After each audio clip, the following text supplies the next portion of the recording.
Okay, well, why don't we get started just with introduction. So I'll start. My name is Diana Kander. I'm a senior fellow at the Kauffman Foundation.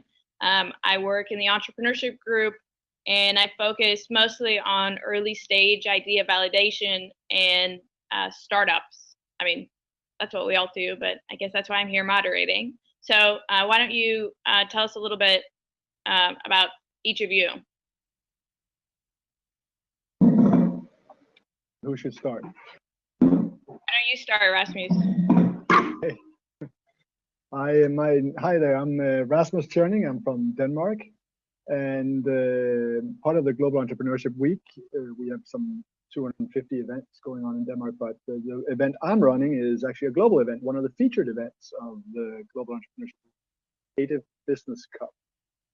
And Creative Business Cup started as a featured event last year, with 23 countries participating and 17 showing up. And this year we have some 42 countries actually participating and showing up, I think around 37 or so.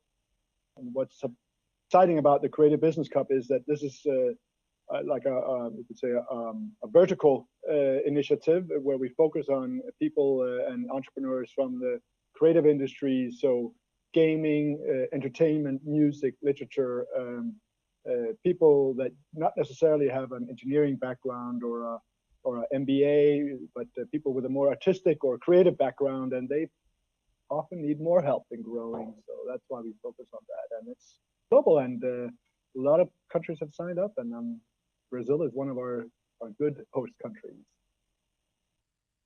That's a great segue. Juliano, do you want to introduce yourself?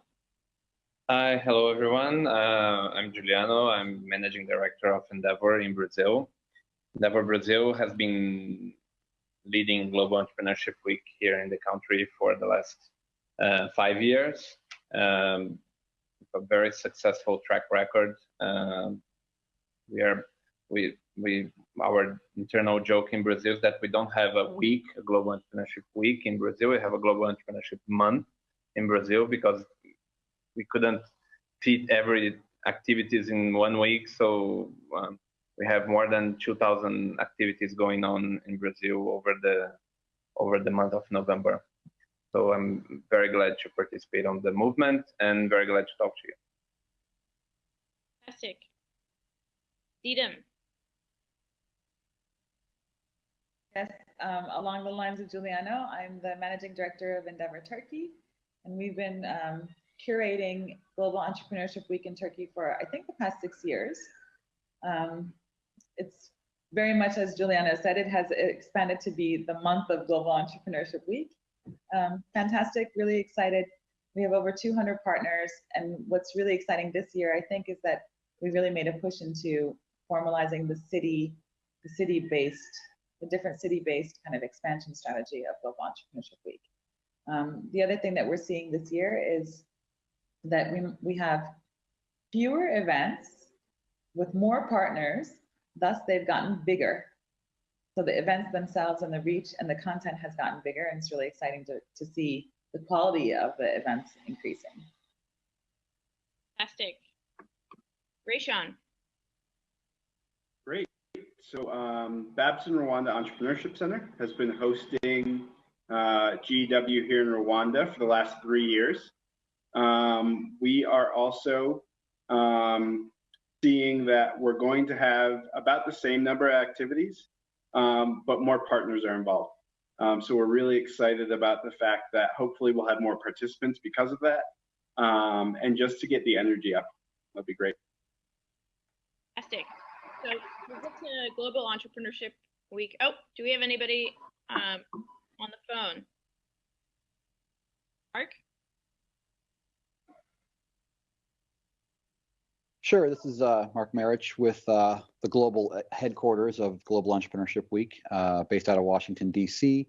I'm actually physically located near Chicago now after spending 15 years in Washington, but have been involved in GEW since its beginning, like many of the folks here, back in 2008 when it was launched. And just we do what we can to support our host network in up to 140 countries now, so which is the most we've ever had. And We are all looking forward to a successful week, although, as Giuliano said, a lot of times the volume of activities and partners dictates that things start before the official beginning of GEW, but it's already underway. There are a number of Startup Weekend events that are happening today that feed into something called the Global Startup Battle as well. So we're excited about the progress and looking forward to seeing everything that happens during GEW. Mark, did you have some additional opening remarks that you wanted to make? Not really. I think, the point of the conversation today, as was outlined, is just kind of to get a sense and a flavor of, what GW is really about, why we do it. There's a lot, as the fine individuals on today's call or hangout can attest, there's a lot of work that goes into this. This isn't something that we all are making a lot of money on, so it must be a kind of a labor of love or passion. There has to be a reason why we're all doing this. And so I think that, today's conversation, kind of gets into the substance or the impact a little bit of Global Entrepreneurship Week and, what really happens when you pull back the curtain and look behind all of the events and competitions, all the activities and why everyone is doing what they're doing and what impact it's really having. I think that's a good segue to ask everybody just to describe the state of entrepreneurship in your country or in your area, what importance it plays and how it's been evolving over the last couple of years. Feel free to jump in. Ladies first. Edem? So I can start. Oh, did I cut out? Was Didem speaking? Oh, Rayshawn, go ahead. Okay. So here in Rwanda, the economy has grown by double digits percentage points in the last 10 years, which is fantastic. What we've begun to see is that going from $200 per capita income per year to $2,000, that's not too difficult. But getting from 2,000 to 20,000, you have to get people off of farms and you have to get jobs. So entrepreneurship has been a key focus in that, getting people to become job creators instead of job seekers, and really pushing to get young people to not look for a job coming out of college, but hopefully to be able to start themselves. So entrepreneurship is playing a hugely important role here in Rwanda, and will do so for the next 10 years at least. Edem? Can we quote Rayshawn? I like job creators instead of job seekers. Is that Rayshawn's? Can we quote you? Yeah. I'm going to tweet it. Feel free to. Feel Nice. free. I mean, if we want to talk facts and figures and statistics, when we started Endeavor Turkey in 2006, 2007, which is just a year before we started supporting Global Entrepreneurship Week, according to the GEM report, total entrepreneurship activity was at 6%. Now, last year, we've reached 12%. So that's double in the past 6 years, which is pretty impressive, but it's still really low considering the level of economic development in the country. It should be closer to like 24%. So we still have a way to go. For us, it's been a lot about positioning the cultural challenges of positioning entrepreneurship as a career choice. And I think that it's really become, with the success stories that we've had and the role model effect of some successful entrepreneurs, entrepreneurship has really become a viable career source.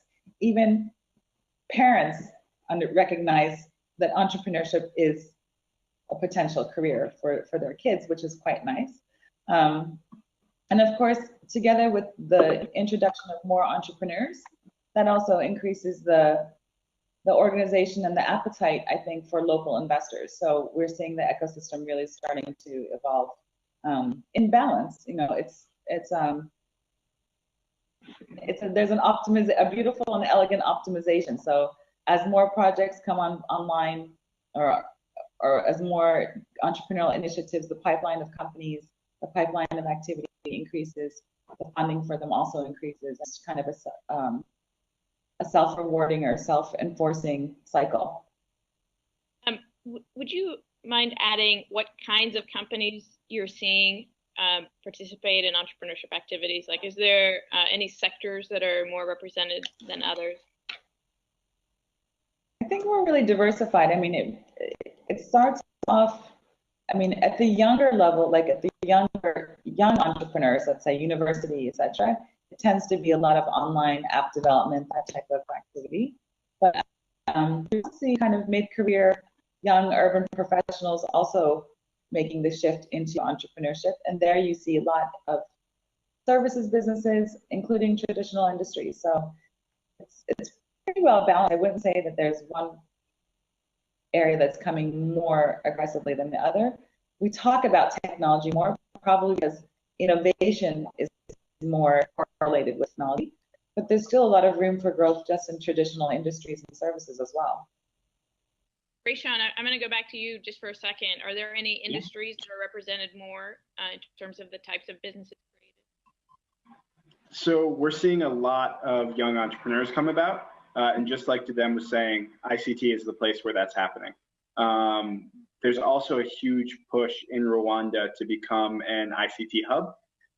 So app development is a really big market here. So we've got a lot of young entrepreneurs getting in there. In terms of so entrenched entrepreneurs, they're the types who are getting into more capital intensive businesses. So services are a lot of times what they'll do. But it takes some serious capital to start that. So we see the younger entrepreneurs going in ICT. Juliano. Okay, entrepreneurship in Brazil has been evolving quite fast over the last, I'd say, 10 years.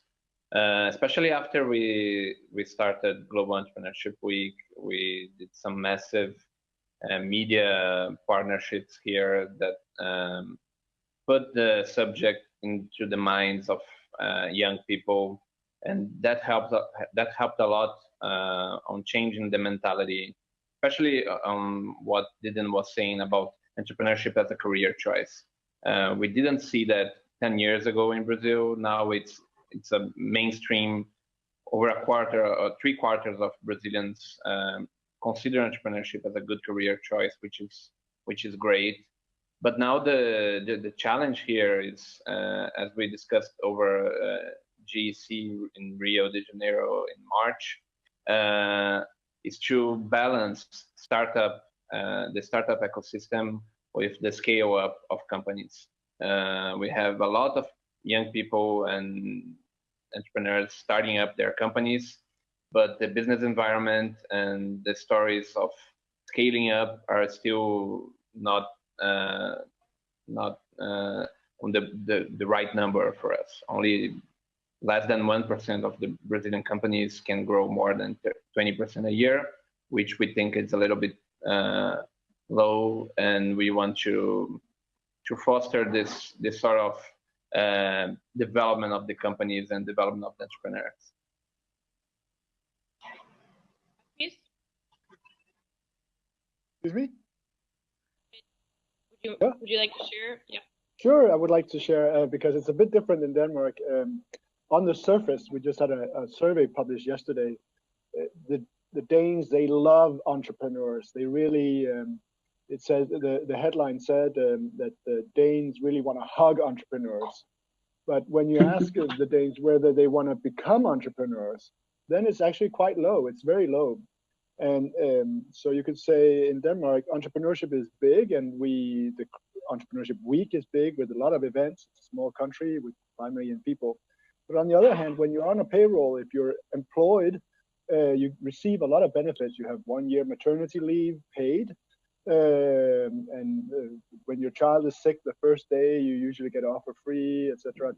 There are lots of benefits around being employed rather than being an entrepreneur. And it's difficult, and the government is trying to change it to see how we can make it just as easy, practical to be an entrepreneur as if you are employed by a company. But in general, entrepreneurship is high on the political agenda.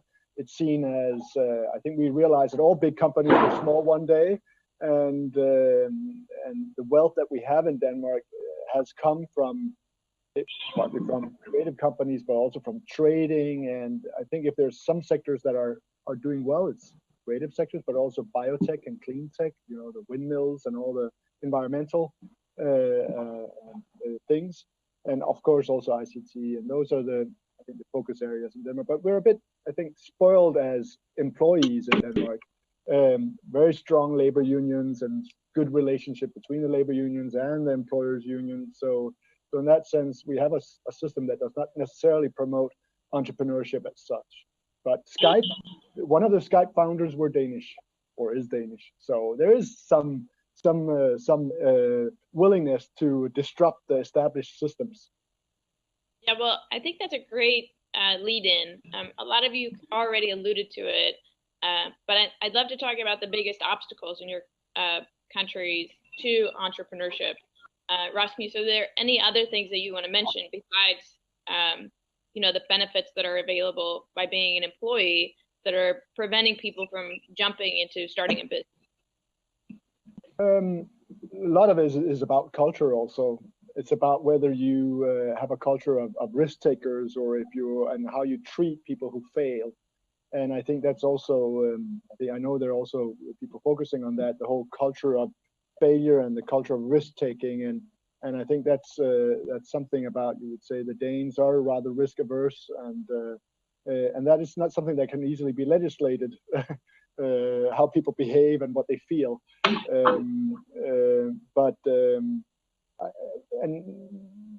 so we also have this, maybe in all of Scandinavia, all of the Nordic countries, that feeling that you shouldn't really stick your head out too much.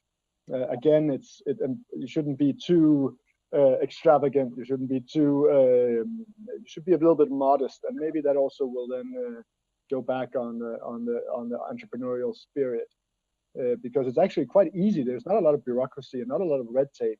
The government has made it easy to establish a company and to actually, you can submit your VAT and taxes online, and everything is very smooth when it comes to red tape. It's hardly any. But the risk averseness and the Scandinavian way of maybe pulling yourself down a bit from the pedestal is maybe also a hindrance. Rayshawn, what about? Yeah. So surprisingly, it sounds like Denmark and Rwanda are quite similar. Maybe it's because they're both small countries. I'm not sure. What's interesting is that we see a cultural issue as well, right? Looking at entrepreneurship as a career choice is not the first thing that people do. With conversion, right? And the way that people, like Rasmus was saying, treat failure. What people tend to look at now is that once you've ever done, and that's something that's going to take some time to change. Once people begin to embrace failure as a source of learning, I think we're going to see a huge uptake in entrepreneurship. I think that everything is in place for that to happen. When you look at Rwanda, it's number 2 on the list in all of Africa. This is just like Rasmus was saying, you can do your online, you can register a business in a day. There's a lot of really simple things in terms of the bureaucracy of it. Other things that people see as issues once they become entrepreneurs are a lack of skilled employees. It'd be hard to find the employees you're looking for, and you end up having to put a lot of. There's also a question of, surprisingly, when we looked at the policy survey from GEW, what we saw was that Rwandan entrepreneurs, although entrepreneurs around the world look at finding mentors as kind of the easiest thing to do, it's one of the hardest here in Rwanda. And that's because there aren't a ton of people who have done it before. And then it's also a case of once they've done it, do they look at you as competition? How do you go? How do you interact with them to make it work? And then finally, financing is still an issue. Edom?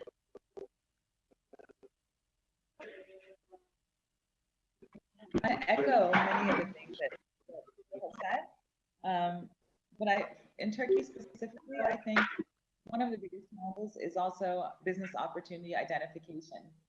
You would think that because we're an emerging market, that by its very nature, there would be many, many opportunities. But what ends up happening is there's a silo effect. So clusters of people with certain experience or background aren't communicating with other clusters of people. And because they're not able to benefit from each other's perspective and expertise, they're really not able to do innovation, synergy, and so that's one of the things we're working on as Endeavor, also through Global Entrepreneurship Week, really creating the network synergy. Getting some additional sound. I don't know, perhaps it's coming from your background, Rayshawn. If we could mute you when you're not speaking, that might work better. I'm sorry. Okay. It's okay. I don't know how much of it you heard. No, I heard it all, but do you have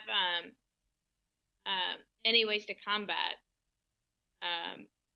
bringing different industries together? Well, it's the industries and the expertise. So one of the things that we've been exploring with, for example, is bringing the young tech-savvy people together with issue-based NGOs. So the issue-based NGOs are talking about what the issues are, what the needs are, and what some of the opportunities are. And the tech-savvy entrepreneurs are talking to them about what they can do with technology and how solutions might form. So it's those type of synergies, and we're trying to create more and more opportunities where we can get the medical student together with the industrial designer to come together, those type of things. So on the creative industry side, on the ICT side, even in the services side, we're getting traditional industry together with technology to see if they can create efficiencies and innovation opportunities. It's fun. Giuliano. Okay, Brazil, unfortunately, is not Denmark in terms of bureaucracy and red tape. So we do have one of the worst business environments in the world.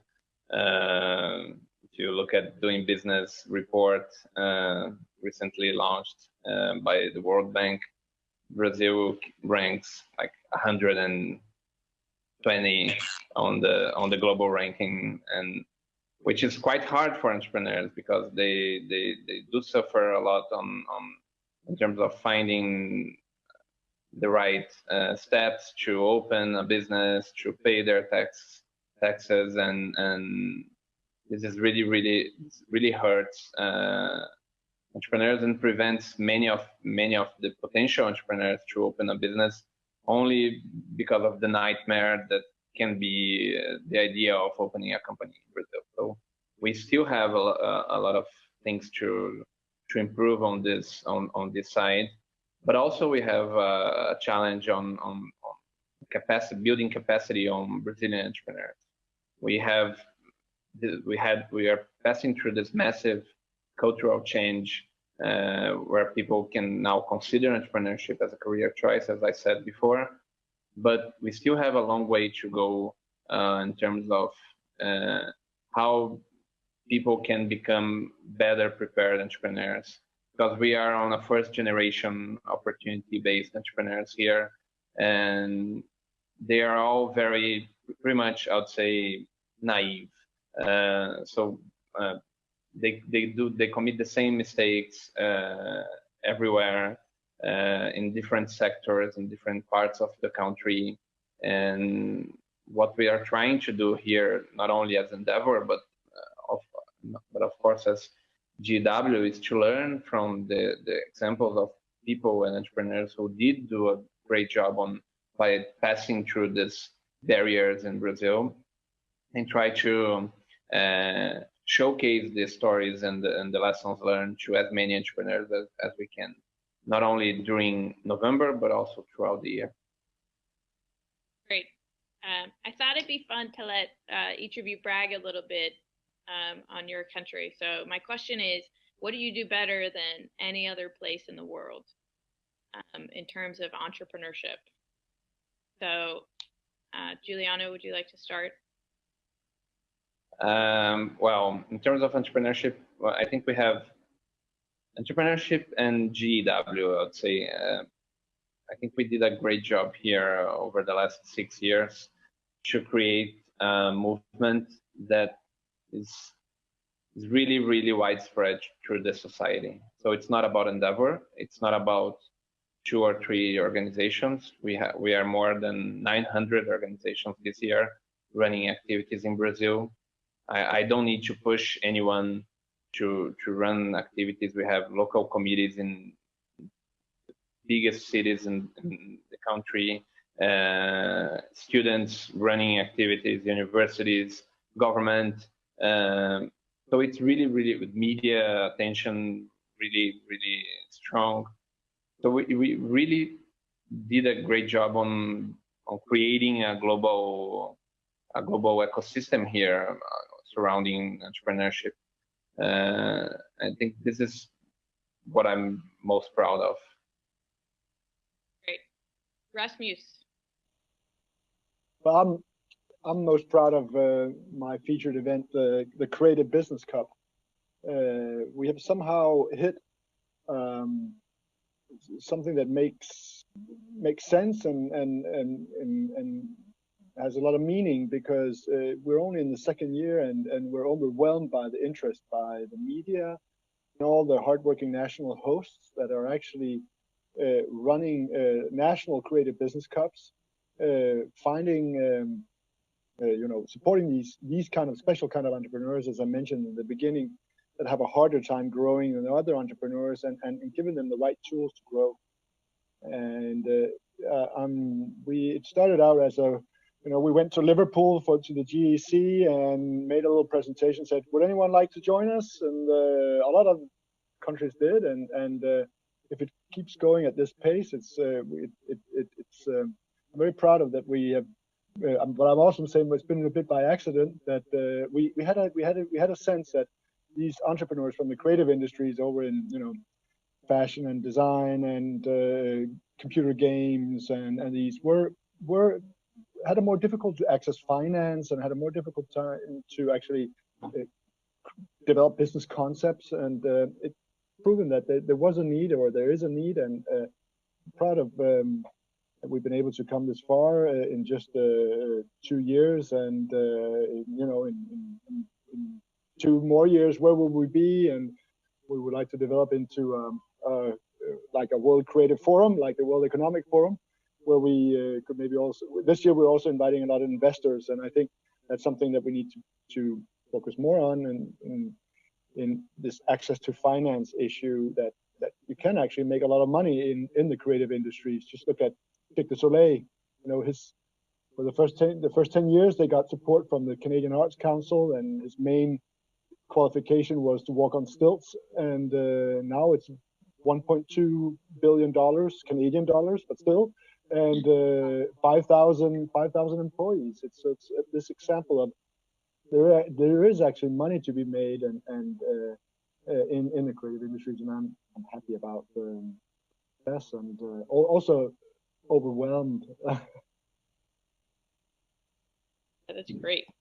Didem, tell us about Istanbul.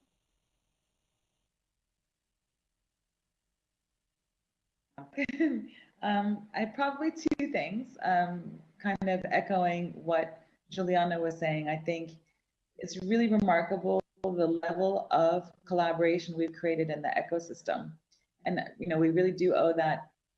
Endeavor's nature is to be collaborative, but we really owe it to Global Entrepreneurship Week for giving us the excuse to co-create with each other.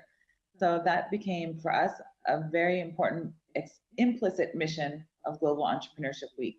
the explicit mission was obviously promoting entrepreneurship as a career choice to youth, but the implicit mission has always been about creating that spirit of collaboration between the stakeholders. The other thing that I think that we do really well in Turkey has been a little bit about what Rashan was saying. While we were promoting entrepreneurship, we also spent a lot of time and energy in promoting mentorship. And we've made mentorship a very cool thing for business people to do, business people and entrepreneurs. But you could go to any kind of business lunch, and now you'll see people talking about which entrepreneur they're mentoring, and it's become something sexy. Like, and if you're not mentoring an entrepreneur, it's almost like you're not fulfilling your, you're not fulfilling your business leadership role. We're getting it to that point, and it's growing beyond just Istanbul. So mentorship has become hot. Great, Sean. Great. The thing I am most excited about is our campaign is 3 years old now. And when I look at the first year, we had 20 partners and 26 events, and this year we're getting 50 partners. It's the buy-in at every level that I've seen. So we're certainly not at the level of Brazil, where we've got 2,500 different activities, but the level of excitement and the level of energy that's coming from our different partners, from the government, from the participants, is amazing for us. So we are a tiny organization, and a lot of our partners are. But when I get events and I see the amount of students, I see so young entrepreneurs, when I get an opportunity to see established entrepreneurs all working together and starting to create the awareness that entrepreneurship is something you can do as a career, and also the awareness that this is a community worth being part of. So like Diana was saying, a big part of what we're trying to do is create an ecosystem. It's not something that has grown as quickly or as organically as we'd like to see, but it's coming along, and we're really proud of that at this point. Great. Well, a lot of you mentioned partners as one of the things that you're very proud of. So my question is, who are those leaders in your community that have stepped up to help build the community, besides your organization, of course, which it plays a very important part, but who are the leaders in your community, and how did they become leaders, whether it's an individual or an organization? So Rayshawn, why don't you go ahead and start? Sure. And so here in Rwanda, sometimes to get things done, you need government buy-in. So we've been very lucky to have a number of government organizations tie into what we're doing here and be able to share what they're doing through Global Entrepreneurship Week. So the Ministry of Industry and Trade has been great because they've been pushing for entrepreneurs through their Hangamori Mo program to get part and become part of Global Entrepreneurship Week. We also see the private sector federation coming and helping with opening and closing ceremonies. And they're leaders because of who they are, right? They really do anything to become those leaders. They are at the top. But we also have people on the exact opposite side. So we've got a number of entrepreneurs here in Rwanda. One who really stands out to me would be John Stever, a young guy who started a co-working space. And what he's been able to do there is create a community around entrepreneurship and innovation. And what he's done really, really well is use that community and leverage Global Entrepreneurship Week to share that community with the rest of Kigali and parts of Rwanda as well. And what's exciting for me is that it's the drive that he's got that makes him a leader. He's a guy running his own business and still finds time to do 7 different activities during Global Entrepreneurship Week. So it's great to see that. And I think that's what makes him a leader, is he's got that willingness to go and do it. And there are a number of other partners who really lead from the front. And I wish I could name all of them, but that would take a little too long. Rasmus. Here in Denmark, there's a good government support, and if I should mention some, it would be the the enterprise agency of Denmark, where many of you know Anders Hoffmann, who is the GEW host here in Denmark, and the enterprise agencies. I would say government and policymakers, civil servants, understanding this and driving this, no matter what kind of government we have, whether it's the one side or the other, they have been able to keep this entrepreneurship on the policy agenda. So I say I must credit the enterprise authority for keeping this on the political agenda. But then, of course, also the media supporting it, the entrepreneurs. As I said before, maybe the entrepreneurs don't necessarily stand out, and of course they get some attention, but this collaboration between the media, etc. And when it comes to the events, I think we've been able to rally support from many different kind of actors. We have Carlsberg supporting entrepreneurship in Denmark. So sorry, people visiting Creative Business Cup will drink beer, not wine. And we also have the Roskilde Festival, which is one of the world's biggest rock music festivals. And it's also a foundation that gives money for social causes. They're also behind it, so it's a very diverse, actually, kind of mix of supporters. The entrepreneurs themselves are more modest, and we try and bring them forward every time we can, but they are maybe more hesitant in stepping forward and showing their face. Diana. Well, we have here, as I said, a big network of partners, but some of them are really, really strong partners of GEW in Brazil. We formed 3 years ago a national board only with organizations that has a direct role on the entrepreneurship ecosystem. So from SEBRAE, which is the leading public-private organization here in Brazil, but also Junior Achievement and other Ashoka and other organizations. We have this national board. We also have the support of the biggest media group in Brazil, Global, who has been supporting the media attention of GEW over the last 6 years. And of course, we do have sponsors here that makes everything possible. So Santander Bank, SEBRAE, Ready, they are organizations that are supporting us financially, so we can travel throughout the year all over Brazil and spread the message. Yeah.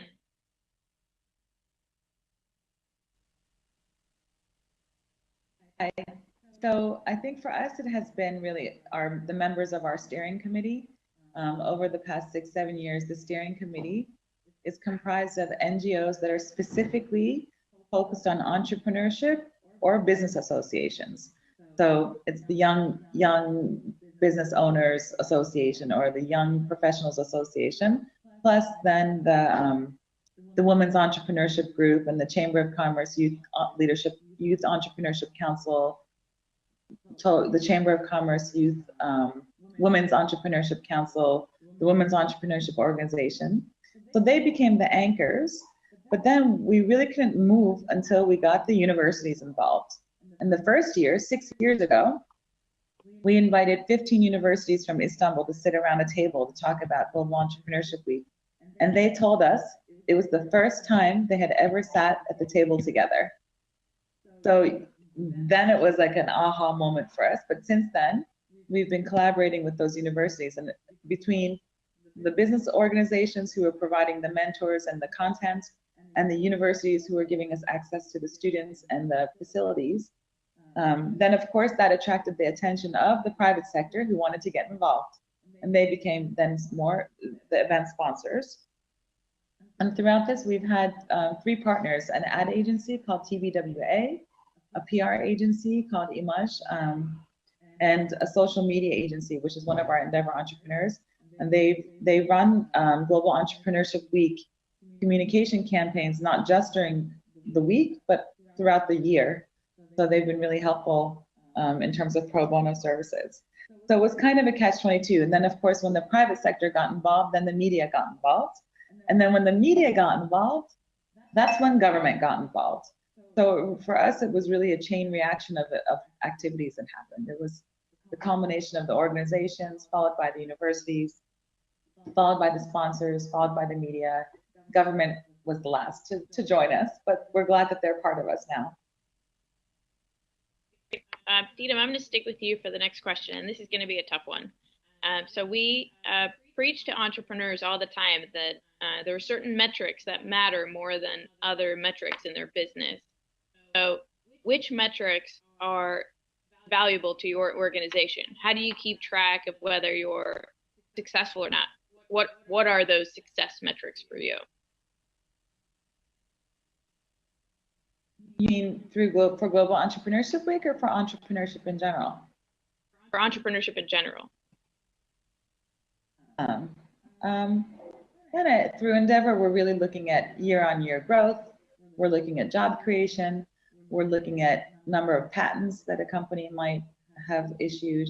We're looking at number of countries or cities that they're in operations in. Obviously, we're tracking profitability and investment dollars.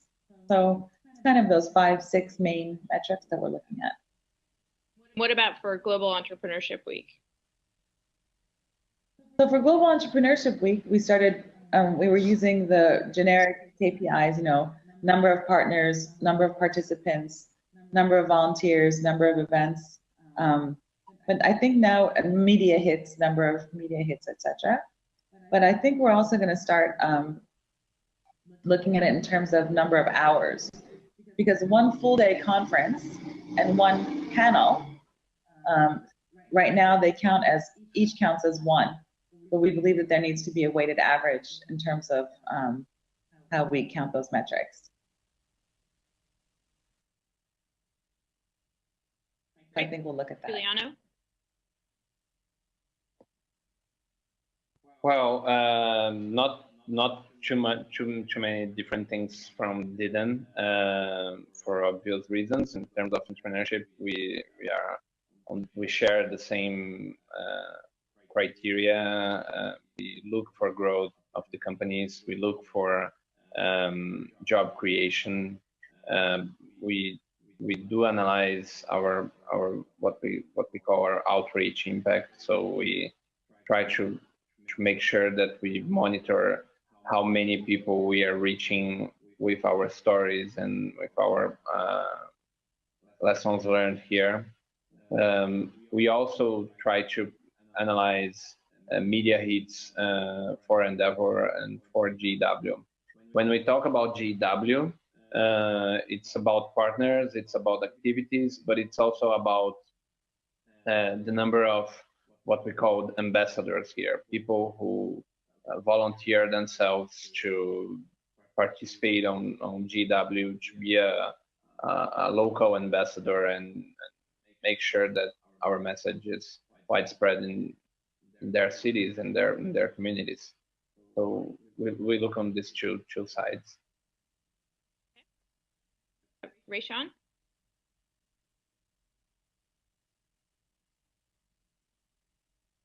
Oh, I think your volume's still off. Sorry about that. Problem? So as a Babson affiliated entity, entrepreneurship education is one of the biggest things that we look at. And one of our main programs to work with entrepreneurs is an Entrepreneurship and Leadership Academy. We bring in secondary school students and really push them to go from secondary school student, right, to problem solver. And what we look at is self-efficacy. So do these students have a feeling that they can go out and do this on their own? Do they have a sense of who they are? Do they have a sense of who their community is and what needs their community has? And then can they figure out a way to go from a simple idea to action-oriented steps to start a business? So we're not looking at growth as much as we're looking at, can they start? Is this something that they can go out and do themselves? In GEW, I think our biggest metric that we look at is partnerships. Who is going to come together to make a activity happen? How many organizations can they bring together? Because what we've seen is the more organizations that get together on something, the more effective, the larger the audience. And we also want to see media hits. We want to see all of those things. But when it comes down to the community around entrepreneurship that comes from the week, all of our partners are doing this stuff year round, but getting the opportunity to celebrate them is the biggest thing. Great. And Rasmus? For the entrepreneurship in general, for us, it's maybe not so important to have more entrepreneurs, but to have more entrepreneurs actually growing, get them into this, into a process of growth and becoming more established. But we do actually look at that. We also we established this during the times of crisis, early warning system. So we try and maybe also measure on how many can we avoid actually breaking their necks. Some of the things that are more difficult to measure with entrepreneurs and entrepreneurship is the innovative force that they have. How do they foster innovation in the rest of the economy, in the established companies already? How do they challenge the established companies? It's something we would like to look at, but it's more difficult to measure that. When it comes to the Global Entrepreneurship Week and especially the Creative Business Cup here, with the Creative Business Cup, we're looking at it's quite difficult to measure non-Danish media hits. So the mentioning of the Creative Business Cup outside Denmark on non-Danish media is a way that we're measuring. And what we would like to measure, which is also difficult, is on attitudes. Because these creative industries, isn't it just actors and funny people that should just stick with their entertainment business, or if they can't live from it, drive cabs or wait on tables? But I think actually that these creative people in design backgrounds, etc., can actually make a huge difference. Can actually also help the rest of the economy in becoming more innovative. And so it's a lot of how can we change the attitudes towards working with creatives as a way of stimulating innovation. Thank you, Rasmus. I think we've approached the end of our time together. I want to thank each of you for joining us today and for sharing your thoughts about both the state of entrepreneurship and Global Entrepreneurship Week in your country. I feel like there are a lot of things that all of us could learn from folks in the other countries. So this is a really important collaboration that we should definitely do more often. So thank you guys very much, and enjoy the week. Bye-bye. Thank you, Diane.